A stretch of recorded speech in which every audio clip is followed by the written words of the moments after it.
చవితి చంద్రుని చూస్తే నింద పడుతుంది అంటారు.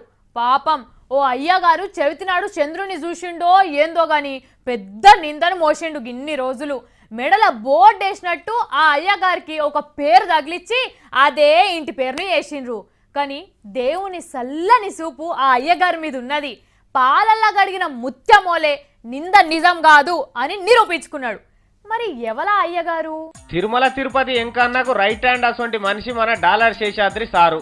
తిరుపతికి ఎవరన్నా విఐపి పోతే ముందుగాల శేషాద్రి సార్ను దర్శనం చేసుకుంటారు, అలంకార సేవలు చేస్తారు, తర్వాతనే ఏడుకొండల ఎంకన్నను దర్శనం చేసుకుంటారు. గసొంటి పేరున్న మనిషి దేవునితో సమానంగా సేవలు అందుకున్న ఆయనకు డాలర్ అనే పేరు మెడల తలిగిచ్చిండ్రు కొంతమంది.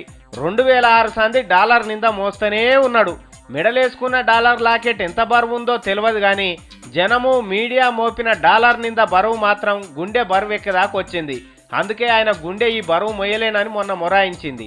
అయితే ఈసారి టాపిక్ ఇప్పుడెందుకు వచ్చిందంటే డాలర్ శేషాద్రి అని పేరు పెట్టి బారసాల చేయకుంటేనే ఆయన మెడకు పెట్టినాం కదా, ఇప్పుడు డోలారోహణం చేసి డాలర్ శేషాద్రి పేరు తీసేద్దామని చూస్తున్నాం అన్నట్టు. ఎందుకంటే డాలర్ల మాయం కేసులో శేషాద్రి సార్ది రవ్వంతా కూడా తప్పులేదని చిత్తూరు జిల్లా కోర్టు ఫైనల్ తీర్పు చెప్పేసింది. అంటే శేషాద్రి సార్ మెడల డాలర్ మోసిండు కానీ శ్రీవారి డాలర్లు మోయలేదన్నట్టు. కాబట్టి ఆయన ఇంటి పేరు ఏదైతున్నదో పాల శేషాద్రి అని గా పేరుతోనే పిలుద్దామని అందరు అంటున్నారు. కానీ ఎంత బాధ అనుభవించిండో నన్ను డాలర్ శేషాద్రి అంటున్నారని. మన ఊర్ల పంచి కూడా ఒకడెవడన్నా దొంగతనం చేస్తే అదే పేరు పెట్టి పిలుస్తారు.